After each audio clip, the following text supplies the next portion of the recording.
magaalada Laascaanood waxaa muddo sanado badan ku noolaa boqolaal dad ah oo intooda badani ka soo jeeda koonfur galbeed Soomaaliya. dadkani waxay Laascaanood ka ahaayeen dad shaqaysta oo qabta shaqooyin kala duwan, kuwa wax ku leh ganacsiyada qaarkood, halka qaarkoodna ay qoysas badan ka yagleeleen halkan, maadaama Laascaanood ay u ahayd dhul ay ka shaqaystaan in badan, xorriyad fiican ay ku haysteen dadka deegaankana ay la noolaayeen. laakiin howlgalka sida khasabka magaalada looga saaray dadkaasi waxa uu keenay in ganacsiyada qaarkood maqnaanshahooda la dareemo. meheradaha ay lahaayeen ama ay ka shaqaysan jireen dadkaasi weli way xidhan yihiin, laakiin ganacsatada magaalada Laascaanood dadkaasi ay shurkada ahaayeen ayaa sheegay in qabqabashada dadkaasi ay ahayd mid qaflad ah oo aan cidina ka warqabin oo mar kaliya ay la kulmeen. ganacsatada koonfur galbeed ka timid Baydhabo iyo Baay 5 sano dambe macaamil baan ahayn ka carwo ahaan, hanti wadaagna waan ahayn, carwada hadda aan taaganahay waa wada lahayn annaga iyo dad badan oo deegaanka ah. carwooyin badan oo magaaladuna sidaas leeg ay ahaayeen. alxamdulillah annaga maanta shaqaynana oo kuwa carwooyinkii furan oo dadkan shaqo wadaaga ahayn. runtii waan uga tacsiideynaa wixii ku dhacay dhammaantood, gobolkana waan uga tacsiideynayaa wixii ka dhacay.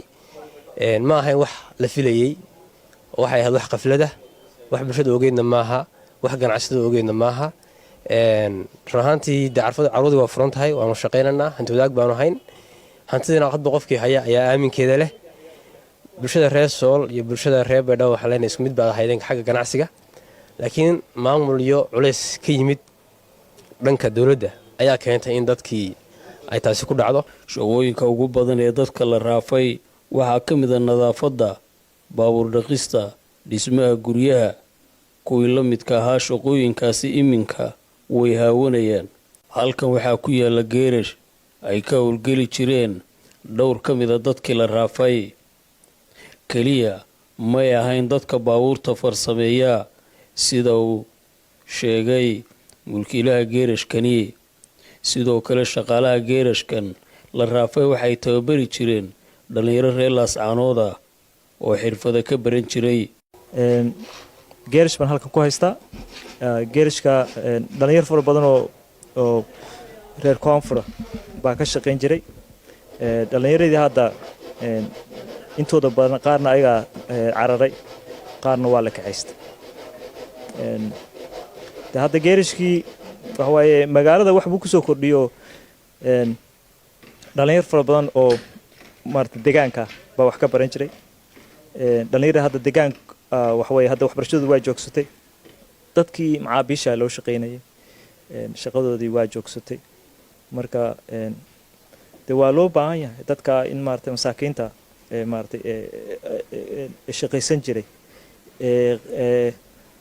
khibradda lahaa waxna laga baran jiray in maartay la helo.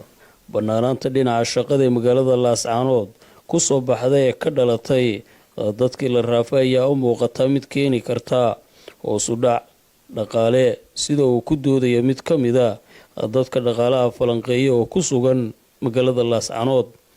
dhaqaale hoos u dhac dhaqaale oo weyn maaha mid yar oo weyn. waxaa lagaga baaqsan karaa hoos u dhaca dhaqaale iyadoo la helo dhalinyaro reer Laascaanood oo gawaarida maydha lacag badan baa gawaarida laga helaa oo ilaa $500 bishii, marka maantii $20 ama $15 ku shaqeeyo. waa in la helaa kuwa sambuuska duba, waa in la helaa foornooyin roodhida duba, waa in la helaa warato iyo koornoolayaal ganacsigooda soo saarta halkaas si looga baaqsado loo buuxiyo kaalintii ay baneeyeen walaalaheen, dakhliguna uu kor ugu kaco magaalada soo galaya iyo kan ka baxayaaba. isku soo wada duub, inkastoo ay dhici karta in xilli fog ay Laascaanood ka soo kabsato buuxinta meelaha ay baneeyeen dadkaasi la raafay, haddana magaaladu waxay iminka u eg tahay mid si weyn loo hadalhayo maadaama lagu cambaareeyey tallaabadaasi magaalada looga saaray dad marti muddo ku ahaa gobolka Sool, gaar ahaan degmada Laascaanood, iyadoona noqotay mid si weyn Laascaanood loo hadalhayo isbuucani.